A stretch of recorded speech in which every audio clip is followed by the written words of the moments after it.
영상 하단 더보기란 클릭하시면 간편하게 참여하실 수 있는 링크도 남겨놓을 거니까 이 링크 클릭하셔서 무료 정보방 입장하시기 바라겠습니다. 네, 안녕하세요. 주도현입니다. 오늘 2월 17일 토요일이고요. 오늘도 리플 같이 한번 살펴보도록 하겠습니다.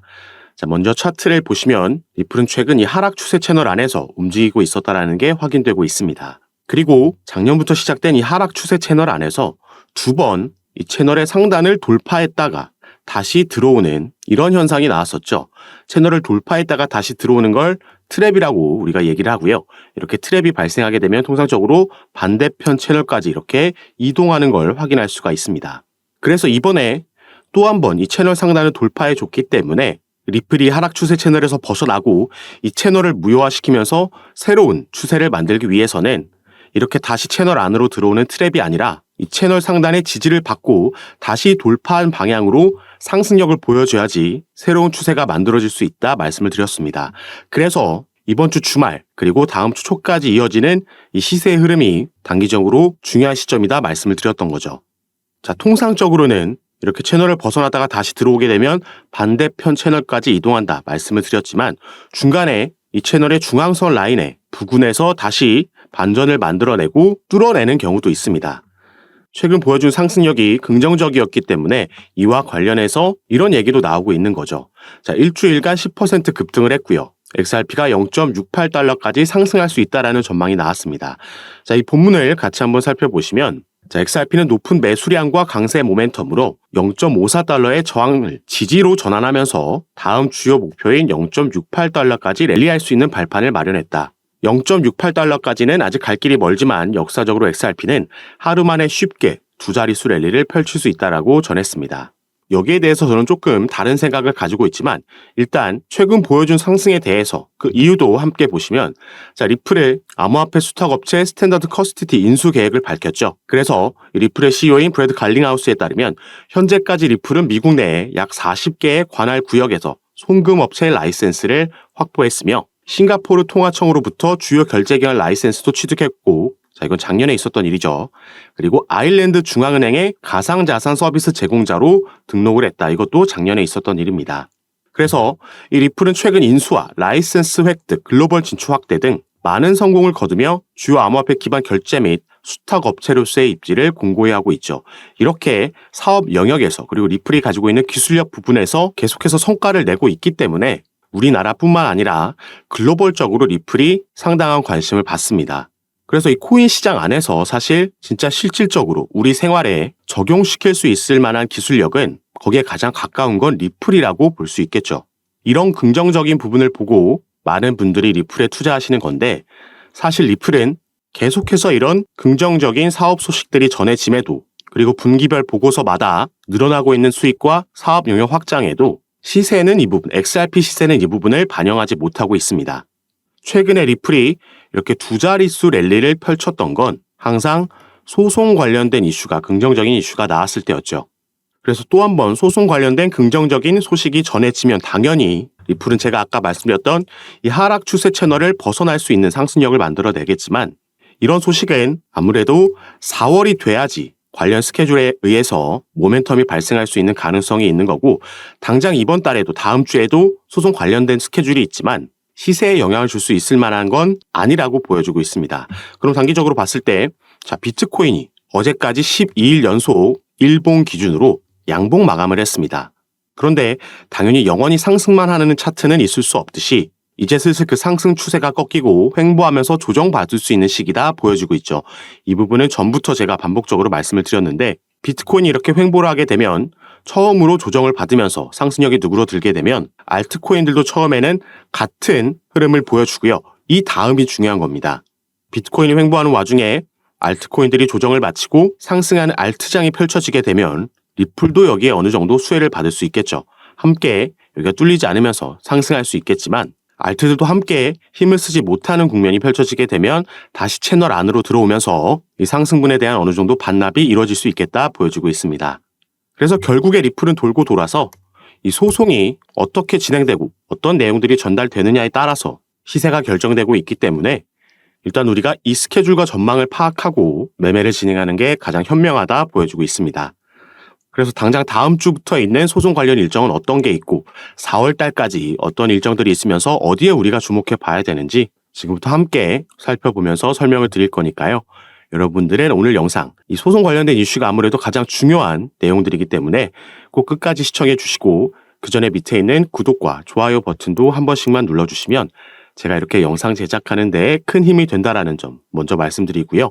또 제가 리플 관련돼서 새롭게 업데이트되는 뉴스들과 정보들 그리고 리플 외에도 다른 종목들도 마찬가지고 또 이제 코인 시장도 거시경제 이슈들, 경제지표 발표들에 당연히 영향을 받기 때문에 이런 이슈들도 카톡방에서 제가 가장 빠르게 공유해드리면서 대응을 도와드리고 있습니다. 이 시장이 최근 들어서 상당히 긍정적인 상승세를 보여줬지만 이 4월 반감기를 앞두고 비트코인을 포함한 많은 코인들이 한번 크게 조정이 왔다 갈 수 있다. 이런 의견들도 많이 나오고 있죠. 이번이 네 번째 반감기인데 이전 세 번에서 이러한 반복적인 패턴이 나왔었기 때문에 이런 흐름이 시작되기 전에 최대한 우리가 어떻게 비중 조절을 하고 포트폴리오를 가져가는 게 좋은지 이런 부분도 받아보시고 여러분들 투자 판단에 참고하시면 더욱 좋을 것 같습니다. 카톡방 참여하시는 방법은 위에 보이시는 제 전화번호 010-6531-7908번입니다. 위에 제 전화번호로 숫자 7이라고만 문자로 보내주시면 제가 문자를 확인하는 대로 순차적으로 연락드려서 카톡방 초대를 도와드릴 거고요. 또 문자 전송이 힘드신 분들은 영상 밑에 더보기란 클릭하시면 간편하게 참여하실 수 있게 제가 링크로도 남겨놨으니까 여러분께서 편하신 방식으로 연락 주셔서 이런 정보들 받아보시면서 조금 더 안전하게 함께 투자하실 수 있었으면 좋겠습니다. 자, 그럼 지금부터는 본격적으로 이 소송 이슈를 같이 한번 살펴보도록 할 건데요. 이 리플에 투자하시는 분들이라면 정말 많이 들어보셨을 법한 존 디튼 변호사가 이 크립토로 라이브 방송을 통해서 소송 합의 관련해서 얘기한 바가 있습니다. 그래서 이 부분 어떤 내용인지 간략하게 함께 살펴보시면 it means that I don't think there's any talks of settlement. 자, 일단 이 부분 바로 결론부터 나왔죠. I don't think there's any talks of settlement. 이 합의 관련해서 어떠한 얘기도 나오지 않을 거다. 일단 이 부분을 먼저 언급한 거고요. And I've said that for a long time now. They're just not. This is still scorched earth litigation, even in the remedy stage. 자, still scorched earth litigation, even in the remedy stage라고 나와 있는데 scorched earth, 이건 초토화 전략이다, 초토화 전쟁이다라고 이해하시면 되겠습니다. 지금 이 소송이 아직 정식 재판이 아닌 이 remedy stage, 구제 단계에서도 쉽게 말해서 개싸움이 벌어지고 있다라는 겁니다. 이 remedy stage, 구제 단계는 조금 이따 더 설명드리겠지만 2차 시장 판매, 개인들에게 판매된 XRP가 아닌 기관들에게 판매된 XRP, 이 부분은 증권이라고 약식재판 판결문에서 나왔었죠. 그래서 이 부분에 대해서 벌금 합의를 할 거냐 말 거냐 여기에 대한 입장을 밝히고 있는 거고 SEC 측에서 요구한 금액이 터무니없이 높았기 때문에 합의의 가능성이 낮다라고 지금 얘기하고 있는 겁니다. 그리고 So I'm not saying settlement can't happen or won't happen. I'm just saying, updating you all that it's not happening today. 그래서 이렇게 마지막에 한 말은 이 합의라는 게 절대 이루어지지 않을 거다라고 얘기하는 게 아니라 이 합의라는 게 전화 한 통으로 간단히 해결될 문제가 절대 아니기 때문에 당장 오늘 가까운 미래 안에 합의 관련 소식을 듣기는 어려울 거다 이렇게 말을 하고 있는 겁니다. 그래서 일단 정식 재판 같은 경우에는 4월로 예정되어 있기 때문에 지금 포커스가 맞춰져 있는 건 그전 기관에게 판매된 XRP 구제 단계라고 볼 수 있겠는데요. 자, 이 자료는 작년 11월 13일에 토레스 판사가 양측에 보낸 문건입니다. 앞으로의 스케줄을 법원에서 정해줬는데 자, 2월 12일, 올해 2월 12일까지 양측은 이 Remedies Related Discovery, 이 구제 관련된 서류를 제출하게 돼 있죠. 이 구제라는 건 이 약식 판결문에서 나왔던 기관들에게 판매된 XRP는 증권이라는 판결이 나왔기 때문에 여기에 대해서 얼마의 벌금을 요구하면서 이 벌금 합의로 마무리할 거냐, 이 부분에 대한 서류가 되겠습니다. SEC 측은 당연히 더 많은 벌금을 요구하고 싶어 하는 거고 리플은 반대겠죠. 그래서 이 내용이 바로 이 부분이라고 보시면 되겠습니다. 미 법원에서 리플과 SEC 합의안을 내년 2월, 이게 작년에 나온 기사이기 때문에 올해 2월이 되겠죠. 이때까지 마련하라라고 명령이 있었던 거고요. 아까 이 스케줄을 다시 보시면 양측이 2월 12일까지 이 서류를 제출하고 플레인티프, 소송을 제기한 SEC를 말하는 거고요. SEC에서 여기에 대한 요약 서류를 3월 13일까지 제출해야 됩니다. 그러면은 디펜던트인 리플이 여기에 대한 반박문을 제출하고 4월 29일에는 다시 SEC가 답변서를 제출하면서 이 스케줄이 마무리되게 되는 거죠. 자, 4월이 되면 이 기관에게 판매된 XRP에 대해서 이 벌금 합의가 어떻게 진행되는지 그 윤곽이 드러날 겁니다.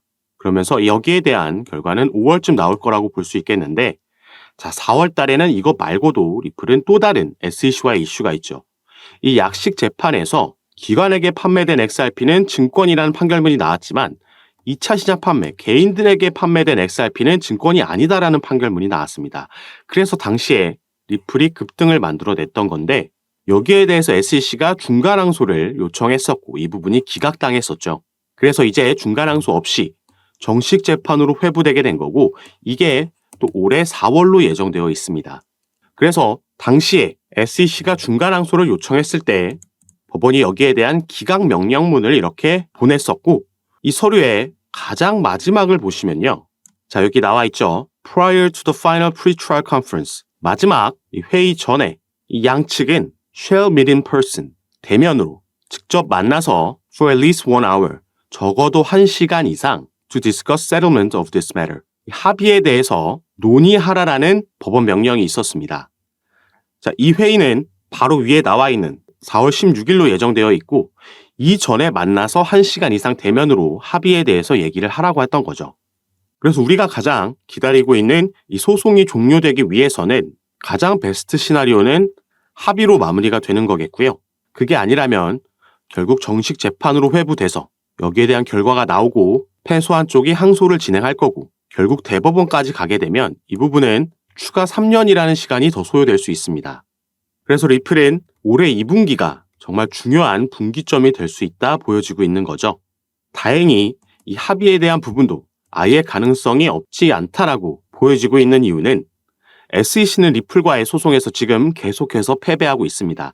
자, 약식 재판에서 거의 패소와 다름없는 판결문이 나왔던 거고 중간항소도 기각당했죠. 그리고 작년에는 SEC는 리플뿐만 아니라 리플의 경영진에게도 소송을 제기한 바가 있었는데 이 부분을 자체적으로 취하했습니다. 그리고 리플뿐만 아니라 그레이스케일과의 소송에서도 패소하면서 결국 이 부분의 영향으로 비트코인의 현물 ETF도 출시될 수 있었던 거죠. 그래서 SEC가 더 이상의 패배를 막기 위해서 벌금으로 합의할 수도 있다라는 의견들이 나오고 있는 거고 만약에 이렇게 된다면 리플은 꽤 큰 금액의 벌금을 지불해야겠지만 더 이상 이 소송이라는 리스크 그리고 불확실성으로부터 해소되는 거기 때문에 벌금으로 인한 지출을 충분히 메꿀 수 있는 긍정적인 결과라고 볼 수 있겠고 또 소송이 빠르게 마무리된다라는 건 더 이상 소송으로 인한 추가 지출을 막는 것도 되겠죠. 그리고 여기서 합의가 된다라고 하면 리플이 증권이다라는 압박에서 벗어날 수 있는 거기 때문에 이게 지금 현재 5월 23일로 예정되어 있는 이더리움의 현물 ETF도 영향을 줄 거고요. 이 부분이 승인되고 나면 그 다음은 리플의 ETF가 가장 유력하다라고 볼 수 있겠습니다. 리플은 비트코인이나 이더리움과 다르게 선물 ETF를 출시하지 않았지만 이런 소송 결과를 받아들인다면 굳이 선물부터 출시할 필요가 없다. 바로 현물 ETF도 가능하다라고 생각해 볼 수 있는 거고 이게 바로 IPO, 나스닥 상장으로도 연결될 수 있는 부분이 되겠습니다. 그리고 이 시기들이 다시 한번 말씀드리지만 올해 2분기 비트코인의 반감기와도 그 시기가 겹치기 때문에 이 부분이 긍정적으로 마무리될 수 있다라고 하면 리플은 단순 1달러, 2달러가 아니라 훨씬 더 높은 상승력을 보여줄 수도 있겠다 기대되고 있는 부분입니다. 그래서 중간중간 어떤 변수가 등장하는지 이 소송은 어떻게 진행되는지 당장 2월 달에도 관련 스케줄이 있기 때문에 여기에 따라서 시세가 충분히 영향을 받을 수 있다는 점 말씀을 드리겠고요. 새롭게 나오는 이슈들 카톡방에서 가장 빠르게 공유해 드리면서 우리는 어떻게 타점을 가져가면 좋을지 그 비중과 전략까지 말씀드리면서 대응을 도와드리고 있으니까 이런 부분 받아보시고 여러분도 투자 판단에 참고하셔서 매매 진행하시면 더욱 좋을 것 같습니다. 그리고 제가 카톡방에서 이런 부분 공유해 드리고 잡아드리면서 도움 드리는 거 전부 무료로 진행하고 있는 거니까요. 이 부분 안심하시고 여러분들은 위에 보이시는 제 전화번호 010-6531-7908번입니다.